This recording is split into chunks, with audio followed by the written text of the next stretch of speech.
तलबा व तालबात Farooq foundation online school के ज़रिए यकसा नसाब के मुताबिक तालीम हासिल करें। अगर हमारी वीडियोस पसंद आएँ तो चैनल को सब्सक्राइब करें और दोस्तों के साथ शेयर करें और बेल आइकन को लाजमी प्रेस करें ताकि आने वाली नई तालीमी वीडियोस आपको मिल सके।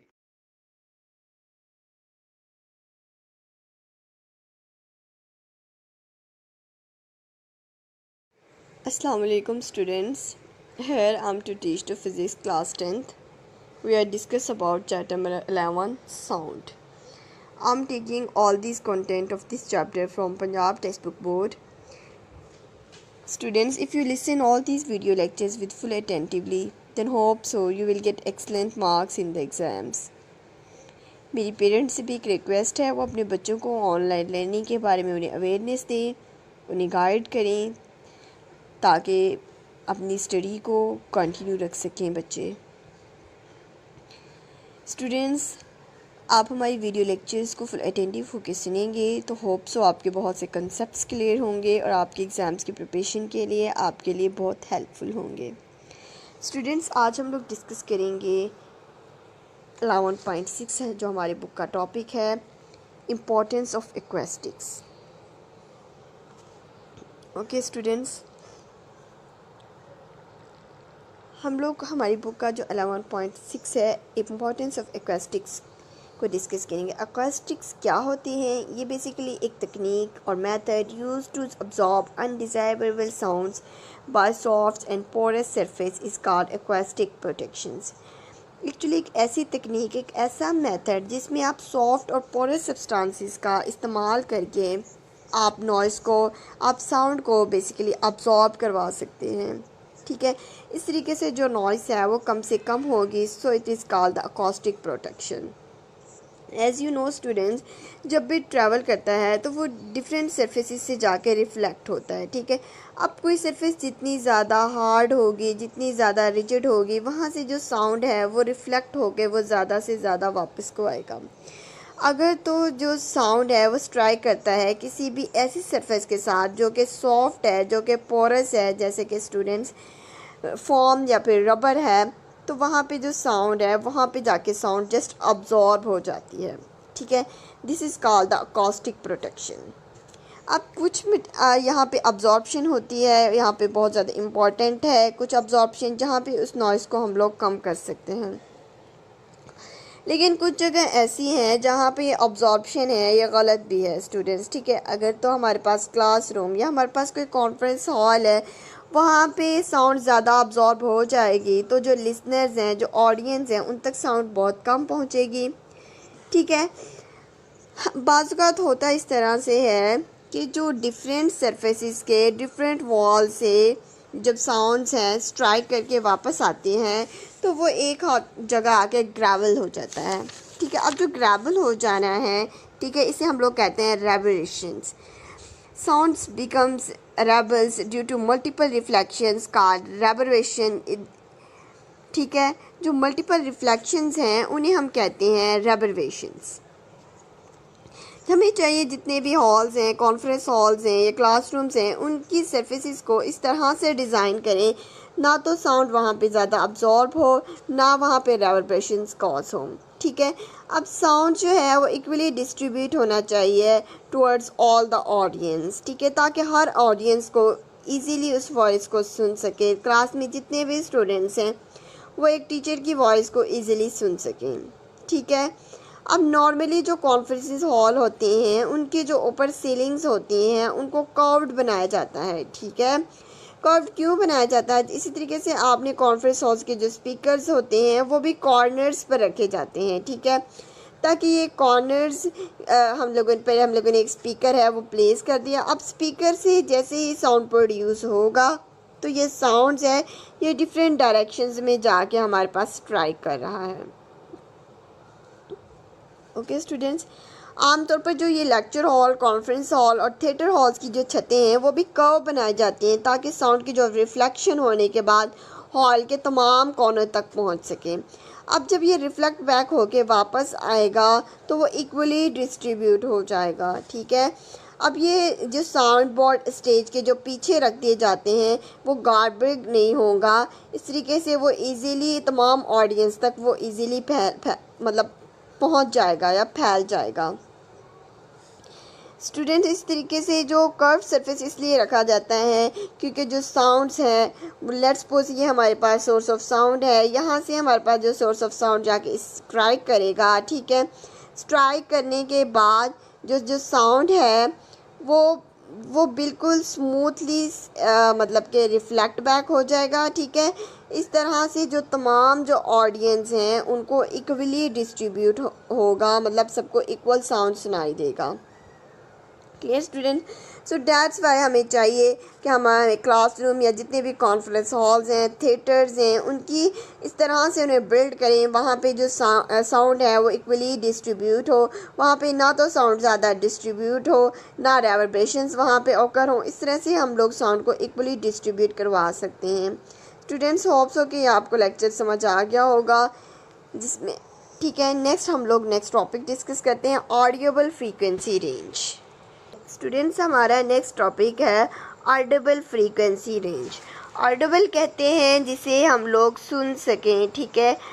The range of the frequency that which a human air can here is called the Audible frequency range. ऐसी रेंज जिसे ह्यूमन एयर सुन सकता हो उसे हम लोग कहते हैं ऑडिबल फ्रीक्वेंसी रेंज। यहाँ पर आप फ्रीक्वेंसी रेंज की बात करें, बेसिकली साउंड की फ्रीक्वेंसी रेंज की बात कर सकते हैं। अब वो साउंड जिसे हमारा ह्यूमन एयर इजीली सुन सकता है उसे हम लोग कहते हैं ऑडिबल फ्रीक्वेंसी रेंज। अब ये जो ये रेंज है ये एग्जिस्ट करती है बिटवीन 20 हर्ट्ज से लेके 20,000 हर्ट्ज तक, ठीक है। The range of frequency lies between the 20 hertz and 20,000 hertz, ठीक है। अब दूसरे लफ्ज़ों में अगर तो 20 हर्ट्ज से कम फ्रीक्वेंसी है, जो मिनिमम है वो 20 हर्ट्ज फ्रीक्वेंसी है, उसे आप सुन सकते हैं, और मैक्सिमम है वो 20,000 हर्ट्ज फ्रीक्वेंसी है जिसे हम लोग सुन सकते हैं। नाउ द क्वेश्चन इज़, इससे ज़्यादा की जो फ्रीक्वेंसी है उसे हम क्यों नहीं सुन सकते? बिकॉज स्टूडेंट्स, जो हमारा जो एयर ड्रम है, ठीक है, वो इतनी जल्दी मतलब इतना रैपिड वाइब्रेट नहीं कर सकता। हम लोग 20,000 फ्रीक्वेंसी से ज़्यादा नहीं सुन सकते।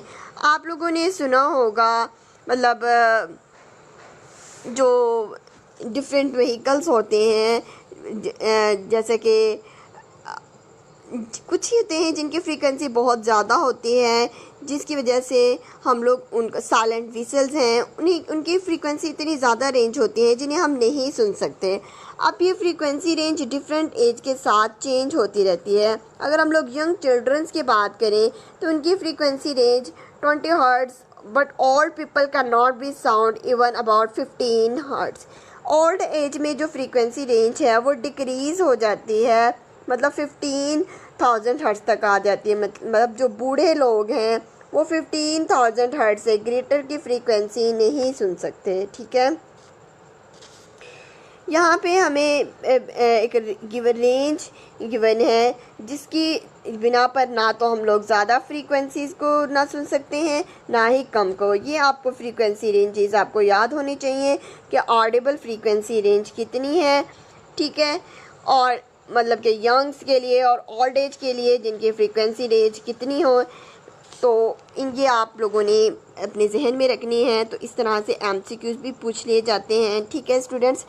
इसके साथ ही हम लोग एक इम्पॉर्टेंट टॉपिक डिस्कस करते हैं 11.8 which is ultrasound. Ultrasound basically क्या होता है? Sound of frequency hard than 20,000 which is audible to normal human ear are called ultrasound और अल्ट्रासोनिक्स। ऐसी मतलब कि जो साउंड फ्रीक्वेंसी जो कि 20,000 हर्ट्ज से ज़्यादा हो, जिसे इंसानी कान जो नहीं सुन सकता, मतलब अनऑडिबल होती है उसके लिए, तो वो फ्रीक्वेंसी है बेसिकली वो प्रोड्यूस की जाती हैं और इनको यूटिलाइज़ किया जाता है बहुत से यूज़फुल वेज़ में, ठीक है। अब इस तरह से ये साउंड को हम लोग कहते हैं अल्ट्रासोनिक या फिर हम उन्हें कहते हैं अल्ट्रासाउंड। तो स्टूडेंट्स यहाँ पे हम लोग देखते हैं इसको यूज़फुल वेव्स में यूटिलाइज़ करते हैं, ठीक है। अब वो यूज़फुल वेव्स कौन कौन से हैं हम लोग ये डिस्कस करते हैं वन बाय वन। स्टूडेंट्स हम लोग इसको मेडिकल फील्ड में भी यूज़ करते हैं, ठीक है। मेडिकल फील्ड में किस तरह से यूज़ करते हैं, डायग्नोसिस एंड ट्रीटमेंट के लिए। अब जितनी भी डिजीज़ हैं उनको डायग्नोस करने के लिए, उनके ट्रीटमेंट के लिए हम लोग मतलब कि अल्ट्रासाउंड जो वेव्स हैं उनको यूज़ करते हैं। हमारी जो बॉडी के अंदर जितने भी ऑर्गन्स हैं, टिश्यूज़ हैं, ट्यूमर्स हैं, उनको व्यू करने के लिए, उनको ऑब्ज़र्व करने के लिए हम लोग अल्ट्रासाउंड का यूज़ करते हैं। इसमें होता ये है कि अल्ट्रासाउंड की वेव हम लोग पास करते हैं बॉडी के अंदर, वो डिफरेंट ऑर्गन्स के अंदर स्ट्राइक करके वापस रिफ्लेक्ट बैक होती हैं और वो हमें कंप्यूटर स्क्रीन पर उसका इमेज दे देती हैं, ठीक है। इस तरीके से हम लोग जो बॉडी का जो इंटरनल व्यू है हम लोग उसे देख सकते हैं। नेक्स्ट हमारे पास है कि जो हमारी आर्टरी के अंदर अगर हमारे पास ब्लड क्लॉटिंग हो जाती है, अगर ब्लड जम जाता है तो उसको रिमूव करने के लिए भी हम लोग अल्ट्रासाउंड पास करते हैं। वहाँ से अल्ट्रासाउंड वेव इतनी इंटेंस होती हैं कि मतलब उनकी 20,000 से ज़्यादा होती है, तो इस वजह से जितनी इंटेंस होती है वो जाके मतलब के जो क्लॉट्स हैं उनको जाके रिमूव कर देती हैं। स्टूडेंट इसी तरीके से हम लोग थायराइड ग्लैंड्स हैं जो इनको भी डायग्नोस करने के लिए, इनको भी ऑब्ज़र्व करने के लिए हम लोग अल्ट्रासाउंड का इस्तेमाल करते हैं। इसी तरीके से स्टूडेंट्स जितने भी जर्म्स हैं, बैक्टीरियाज हैं, उनको भी किल करने के लिए हम लोग अल्ट्रासाउंड वेव्स का इस्तेमाल करते हैं। ओके, अल्ट्रासाउंड्स के थ्रू हम लोग को कोई भी बेबी है उसमें जितनी भी अबनॉर्मलिटीज़ हैं हम लोग वो भी बता सकते हैं उसकी बर्थ से पहले ही कि इसमें कौन कौन सी, और हम लोग किडनी स्टोन्स मतलब के किडनी है कि उस स्टोन को हम लोग क्रश कर सकते हैं और जो क्रश स्टोन है मतलब यूरिन के थ्रू एक्सट्रैक्ट हो जाता है, ठीक है। इसके अलावा स्टूडेंट्स जो हमारे जो टीथ वगैरह हैं उनके भी हम लोग टीथ के दरमियान जितने भी मतलब के वेस्ट पार्टिकल्स हैं जमा हो जाते हैं उनको रिमूव करने के लिए भी हम लोग अल्ट्रासाउंड का इस्तेमाल करते हैं। ओके स्टूडेंट्स, होप सो कि हम लोग इसको मेडिकल फील्ड में इसको कितने ज़्यादा इस्तेमाल करते हैं। सिमिलरली स्टूडेंट्स हम लोग इसको टेक्निकल फील्ड में भी यूज़ करते हैं, ठीक है। स्टूडेंट्स अल्ट्रासाउंड वेव्स के थ्रू हम लोग किसी भी समंदर के जो डेप्थ है उसको भी मेजर कर सकते हैं। यहाँ पे ट्रांसमीटर के थ्रू अल्ट्रावायलेट से रेज हैं पास की जाती हैं, ठीक है। अब जब वो पास की जाती हैं नीचे जाकर जहाँ भी डेप्थ होगी तो वो से मतलब रिफ्लेक्ट बैक होकर वापस आएंगी। देन रिसीवर जो है वो उसको रिसीव कर लेता है उन साउंड वेव्स को, ठीक है। अब उस साउंड वेव्स को जब रिसीवर रिसीव कर लेगा, ठीक है, अब इस तरह से आप जो टाइम है वो नोट डाउन कर लेंगे हमने किस टाइम में उसको ट्रांसमिट किया था उन साउंड वेव्स को, ठीक है, और कितने टाइम के बाद आपने उन साउंड वेव्स को रिसीव कर लिया। इस तरीके से आपके टाइम ड्यूरेशन आ जाएगा, ठीक है। आपको ये भी मालूम हो जाएगा कि जो लिक्विड्स हैं जो साउंड की स्पीड है वो क्या होती है। तो if students if you have the time and speed you can calculate the distance between the formula s is equal to v, ठीक है। अगर आपने टाइम नोट डाउन करना है, अगर आपको लिक्विड के अंदर साउंड की वेलोसिटी मतलब मालूम है, मतलब वी मालूम है, तो फॉर्मूले में वैल्यूज़ पुट करने हैं तो हम उसका डिस्टेंस को फाइंड आउट कर सकते हैं। स्टूडेंट बेसिकली यहाँ पे जो डिस्टेंस आएगा वो टोटल डिस्टेंस होगा साउंड के ट्रांसमिट होने का और साउंड वेव्स के रिसीव होने का, मतलब जो टोटल डिस्टेंस है वो हमारे पास रिसीव होगा। फर्दर हम लोग अगर इसको हाफ कर देंगे तो हम उसकी डेप्थ को फाइंड आउट कर सकते हैं, ठीक है। स्टूडेंट इस तरीके से हम लोग कहते हैं सोनार मतलब साउंड नेविगेशन एंड रैंकिंग, ठीक है। इस प्रोसेस को हम लोग क्या कहते हैं, sound navigation and ranking. The sound was sent to a transmitter and receiver collect the reflect sound and the time elapsed is calculated to knowing the speed of water। इस मतलब s is equal to vt फार्मूले के through हम लोग speed of sound को calculate कर सकते हैं कि उसने कितना डिस्टेंस कवर किया। Sonar ranging is also used to shape and size of the object. Cracks appear in the inner of the moving part of the high-speed heavy machinery and turbine engines and the ships and aeroplanes due to excessive use। Students जो मतलब heavy machinery है जैसे helicopters वगैरह हो गए, ठीक है, aeroplanes हो गए। तो इन हैवी मशीनरी में इतने स्मॉल स्मॉल पार्टिकल्स होते हैं कि हम लोग उनको ह्यूमन आई से डिटेक्ट नहीं कर सकते। तो हम उनमें कुछ ऐसी वेव्स उनके पास थ्रू करते हैं, मतलब वेव्स उनके अंदर सेंड करते हैं, जो उनका जो कोई भी डिफ़ॉल्टर पार्टिकल होता है उसकी हमें इंफॉर्मेशन प्रोवाइड करती हैं। देन हम जो डिफ़ॉल्ट पार्टिकल्स हैं उनको हम लोग करेक्ट कर लेते हैं। The cracks are not visible from outside but they can very dangerous. ये जो क्रैक्स होते हैं ये हमें बाहर से नज़र नहीं आते, लेकिन ये बहुत ज़्यादा डेंजरस होते हैं। देखें, अगर कोई हैवी मशीनरी है, जहाज़ या हेलीकॉप्टर्स में, लेट्स सपोज उसमें कोई ख़राबी पैदा हो गई है, तो ऑब्वियसली उसमें जितने भी मुसाफिर बैठे होंगे उनके लिए, सबके लिए, उनकी जान के लिए बहुत ख़तरा होगा। ठीक है, अब उन क्रैक्स को हम लोग ईजीली स्नार्स की हेल्प से हम लोग उनको करेक्ट कर सकते हैं। Such cracks can be detected by the ultrasonics. A powerful beam of ultrasound is made to pass through these defective parts। ठीक है, अब हम अल्ट्रासाउंड्स के थ्रू ही उन जो पार्ट्स हैं जो अनडिज़ायरेबल मतलब कि जिन्हें हम नहीं देख सकते, उन पार्ट्स को हम लोग अल्ट्रासोनिक्स के थ्रू इजीली मतलब सॉल्व कर सकते हैं। उनमें जो भी कोई प्रॉब्लम है उसको हम लोग इजीली सॉर्ट आउट कर सकते हैं। The comparison of these parts can give a clue of the existence of the cracks. Germs and bacteria in a liquid can also be destroyed by using high intensity ultrasonic waves. कोई भी germs हैं या bacterias हैं, हम लोग उनको भी easily किल कर सकते हैं इन रेज के थ्रू। स्टूडेंट, जैसे कि हम लोग देखा होगा, अगर कोई किडनी है, हम लोगों ने अल्ट्रासाउंड करवाते हैं, अगर हमारे अल्ट्रासाउंड में किडनी वगैरह आ जाती है तो हम उनको रेस के थ्रू हम लोग इस किडनी को मतलब बाहर निकाल सकते हैं, जिस्म से बाहर हम लोग एक्सट्रैक्ट कर सकते हैं। उन रेस के थ्रू ही हम लोग उसका ट्रीटमेंट कर सकते हैं।